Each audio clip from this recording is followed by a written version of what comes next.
Jadi teman-teman, random respon model ini adalah sebuah metode yang digunakan untuk menghindari bias non-respon jika misalkan kita ingin melakukan sebuah survei ataupun sebuah wawancara, namun di dalam wawancara kita, di dalam survei ini, di dalam wawancara kita itu terdapat sebuah pertanyaan yang berkonotasi negatif begitu, sehingga ada mungkin responden yang menolak untuk menjawab ataupun yang menjawab dengan jawaban yang salah, yang tidak sebenarnya begitu. Sehingga, mengingat akan terjadi peluang-peluang seperti itu, makanya, bias non-respon itu akan diatasi dengan metode random respon model ini.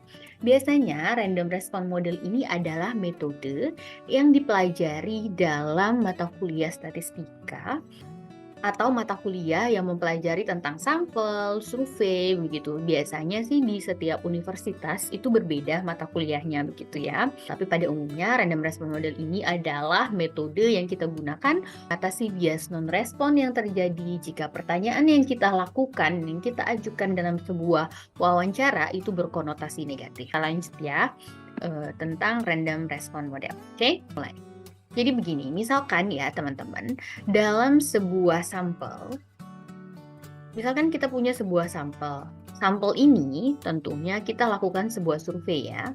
Survei ini digunakan untuk apa sih? Survei ini digunakan untuk menduga sebuah populasi.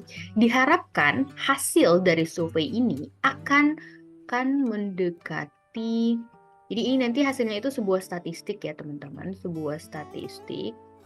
Dan diharapkan ini akan mendekati bagaimana kondisi sebenarnya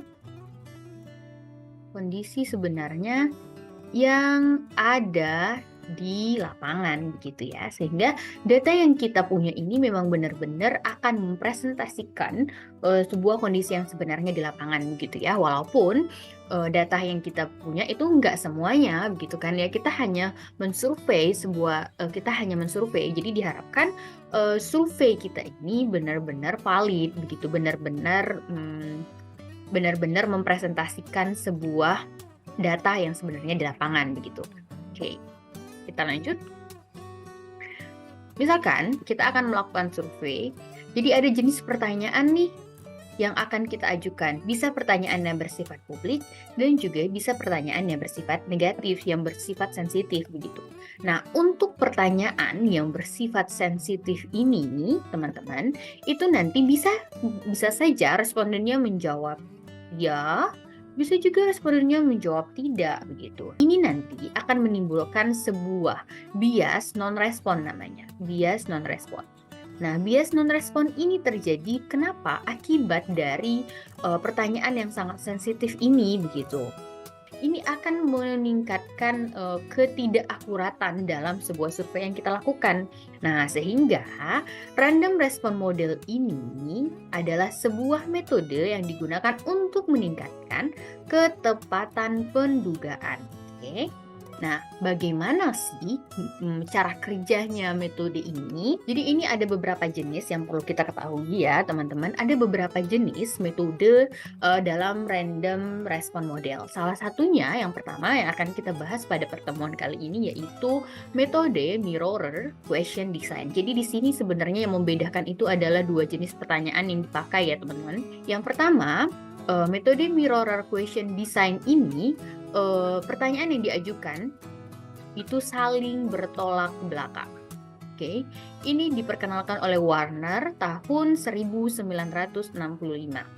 Nah, bagaimana sih cara menghitungnya? Jadi cara kerja dari metode mirror question design ini adalah kita akan menghitung proporsi responden.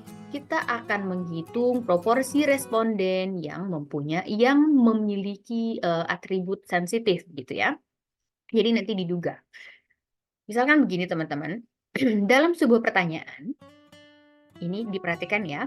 Dalam sebuah pertanyaan, kita nanti punya sebuah peubah respon ya. Sebuah peubah respon, di mana itu ada yang dinotasikan sebagai P. P ini apa? P ini adalah peluang responden menjawab pertanyaan A. Pertanyaan A-nya ini adalah ini ya, teman-teman. Ini adalah pertanyaan A. Ini adalah pertanyaan B. Nah, kemudian untuk pertanyaan A itu dinotasikan dengan P, untuk pertanyaan B dinotasikan dengan 1 min P gitu ya. Lalu pilihan jawabannya ini adalah pilihan jawaban dari responden, bisa menjawab ya, bisa menjawab tidak, bisa menjawab ya, bisa menjawab tidak. Nah, perhatikan teman-teman, untuk pertanyaan A, pertanyaannya adalah saya melakukan aborsi. Jika ia menjawab tidak, berarti itu berkonotasi positif ya. Kita tandain saja ini berkonotasi positif. Kemudian saya melakukan aborsi. Ya, berarti ini kan yang sensitif, yang berkonotasi negatif gitu ya. Kita tandain minus saja. Kemudian untuk pertanyaan B nih, saya tidak melakukan aborsi. Ketika dia menjawab tidak, ini berarti kan konotasinya negatif ya. Konotasinya negatif, kemudian saya tidak melakukan aborsi dan dia menjawab iya, berarti kan ini konotasinya positif. Ini negatif, ini negatif. Nah, yang akan kita hitung adalah proporsi ini nih teman-teman. Nah, proporsi yang menjawab negatif. Oke, sebentar. Proporsi yang menjawab negatif. Ini kan menjawab negatif. Ini yang akan kita hitung. Ya, dan kalau yang proporsi jawaban yang bersifat positif ini, dan ini juga positif, ditandai dengan 1 min P. Oke. Nah, bagaimana cara kita menghitungnya? Ini adalah rumus yang digunakan. Oke.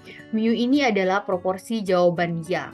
Ini adalah proporsi jawaban ya. Jadi P duga sama dengan mu dikurangin 1 min P per 2P min 1 begitu ya. Untuk lebih jelasnya nanti ada contoh soal setelah ini ya. Nah, ilustrasi ini tergantung dari bagaimana seorang surveyor dapat meyakinkan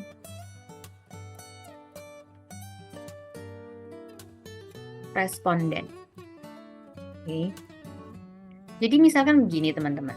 Tadi kan ya sebelumnya kita sudah bahas untuk mengatasi pertanyaan yang sensitif ini. Tadi kan kita punya 2 pertanyaan ya.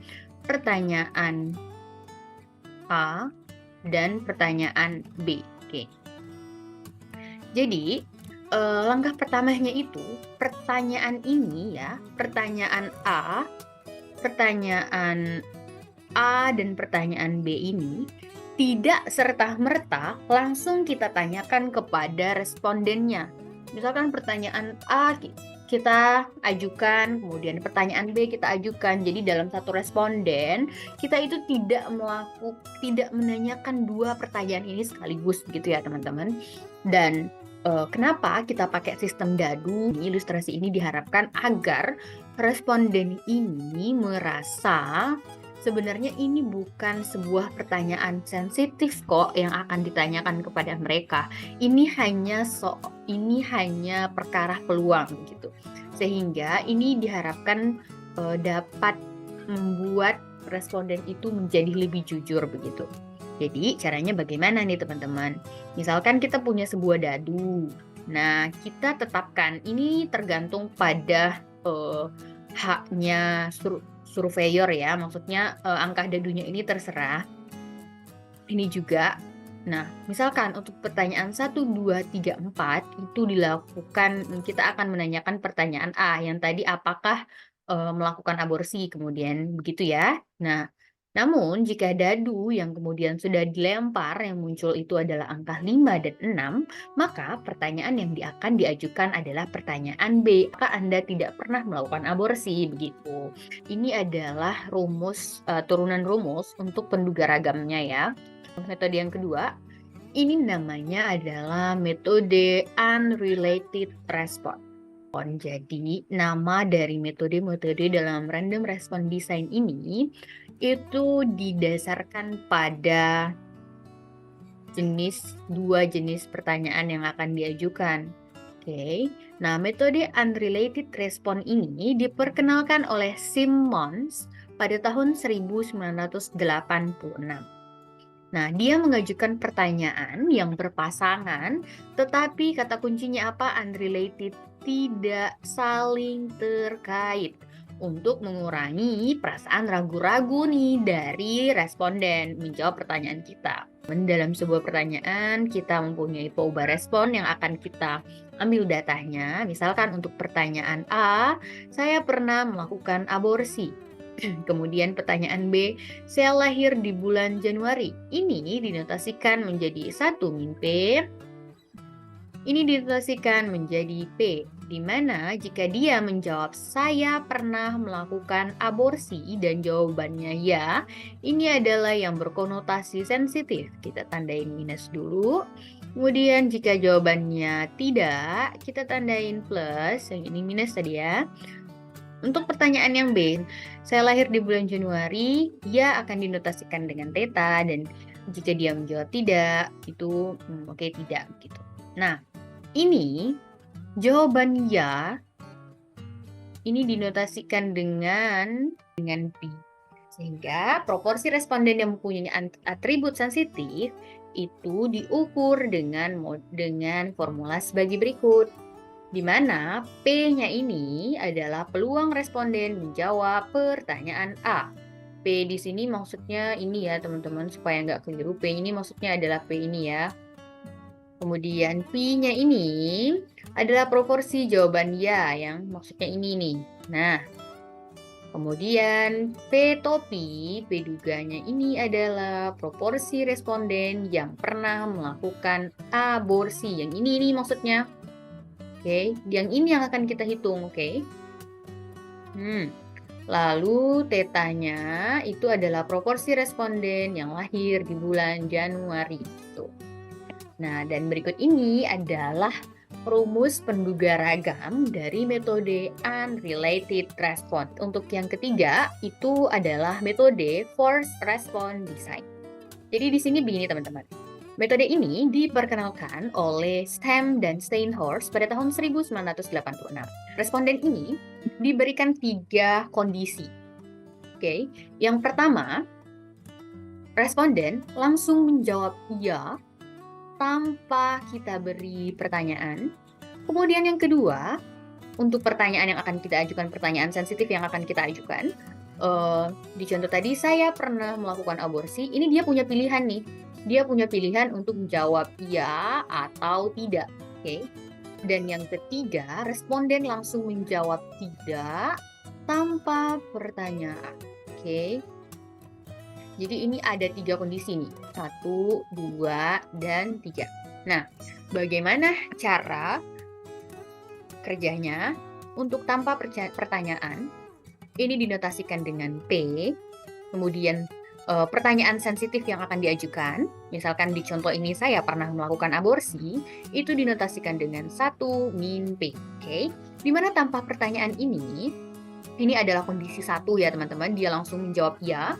Dan kemudian 1 min Q ini adalah kondisi yang ketiga, tanpa pertanyaan dia langsung menjawab tidak.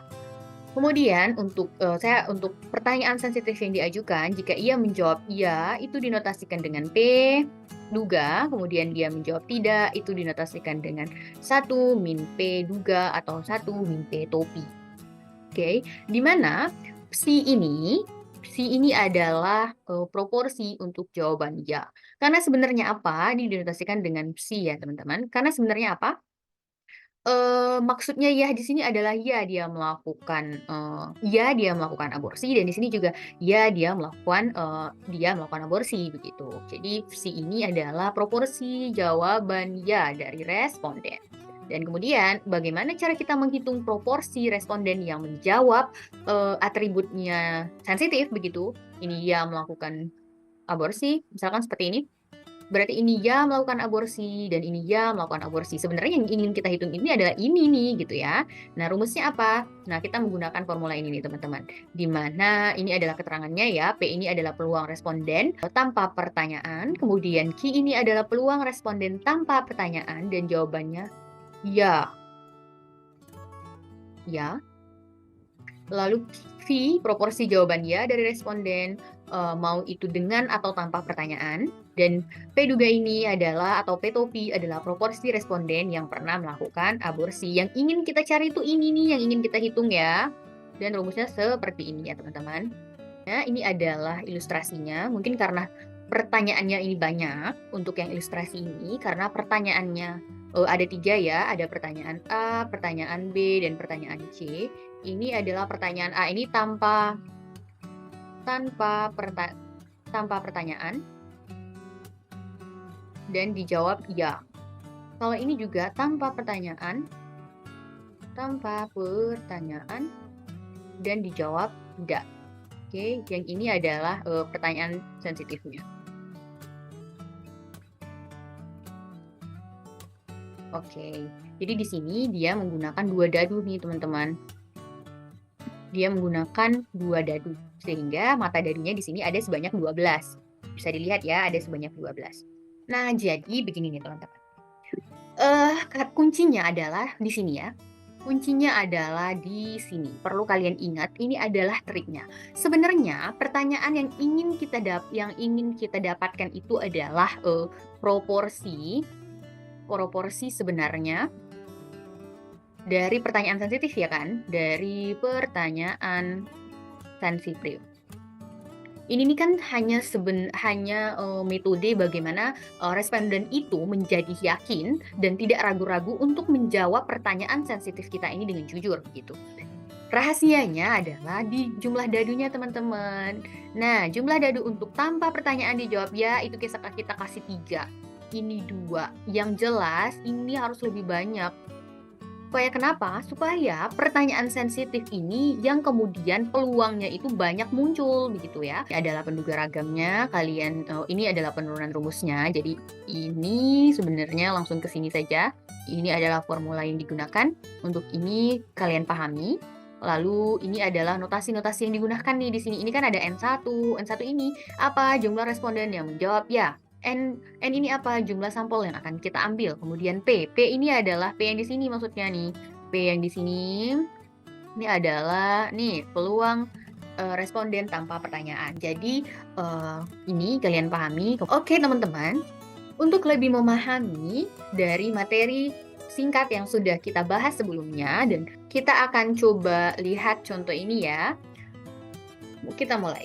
Jadi di contoh ini dikatakan sebuah penelitian ingin mengetahui apakah sebuah pabrik di Hong Kong membuang limbahnya secara ilegal. Ya, dia punya pertanyaan tentang apakah pabrik membuang limbahnya secara ilegal.